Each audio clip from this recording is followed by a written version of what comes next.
Ce jour marque l'aube d'une exploration captivante et lumineuse, une aventure qui promet de révolutionner votre perception de l'existence et de l'avenir. Nous plongerons dans les abysses de l'interdiction d'une locution populaire, si Dieu le veut, en dévoilant ses répercussions potentielles sur votre épanouissement et prospérité. N'est-il pas fascinant de considérer que les termes que nous élisons ont la capacité de sculpter notre réalité? Cette locution en particulier détient un pouvoir immensurable, capable de remodeler les contours de notre vie.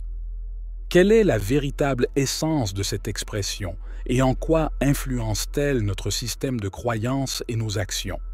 Immergez-vous dans une odyssée d'introspection et demeurez à nos côtés jusqu'à l'ultime seconde de notre récit, car vous allez découvrir l'importance vitale de vous affranchir de cette chaîne linguistique et la manière dont vous pouvez commencer à forger le bonheur et la richesse que vous êtes en droit d'attendre. Avez-vous déjà prêté l'oreille à cette phrase « Si Dieu le veut » lors de vos échanges quotidiens? C'est un mantra qui semble anodin, n'est-ce pas? Pourtant, ses effets sur notre psyché et notre approche de l'existence sont bien plus profonds qu'il n'y paraît. En la prononçant, ne transférons-nous pas la responsabilité de nos actes et choix, postulant ainsi que notre destinée est dépourvue de notre empreinte, entièrement soumise à un dessein divin? Mais si nous pivotons notre langage et adoptons « car Dieu le souhaite », ne nous proclamons-nous pas co-créateurs de notre destin, nos actions en parfaite symphonie avec les désirs célestes? Plongeons plus profondément dans l'océan des croyances limitantes, les ancres qui nous retiennent, souvent renforcées par des phrases telles que « si Dieu le veut ».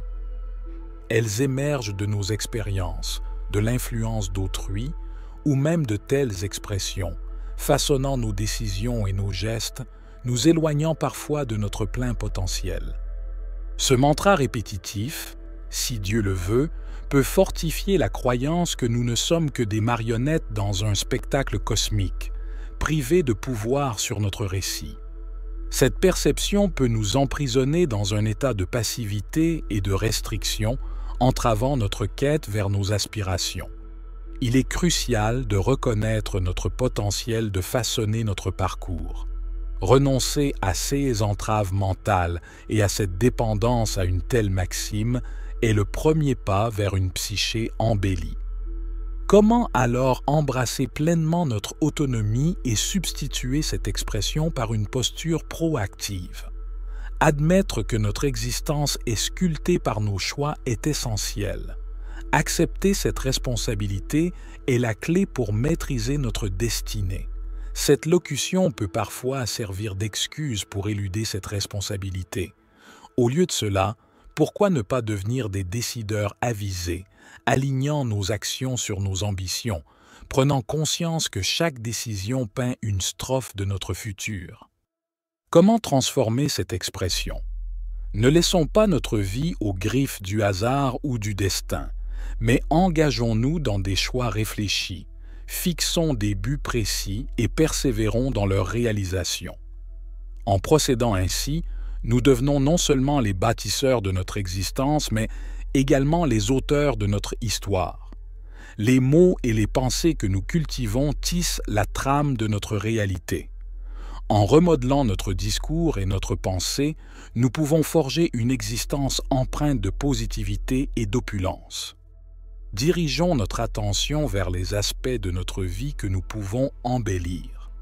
Transformons notre dialogue intérieur, substituant les expressions limitantes par des affirmations vivifiantes. Cultiver une mentalité d'abondance nous ouvre les portes des possibles, transformant les obstacles en escaliers vers les étoiles.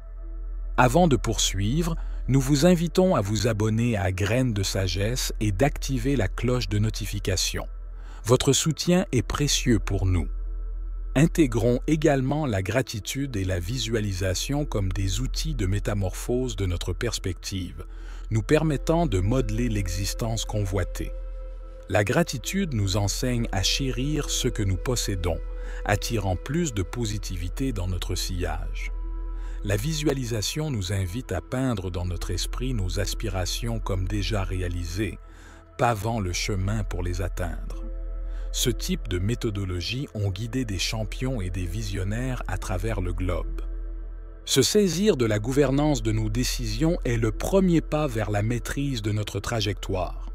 Plutôt que d'être des jouets du destin, forgeons notre épopée en harmonie avec le divin, co-créant notre réalité. Si cette exploration vous a interpellé, n'hésitez pas à explorer davantage au sein de notre espace dédié à la psychologie et à la spiritualité. Si ces mots ont trouvé un écho en vous, partagez-les, car ils pourraient illuminer le chemin d'autres âmes en quête. À très bientôt pour de nouvelles aventures introspectives.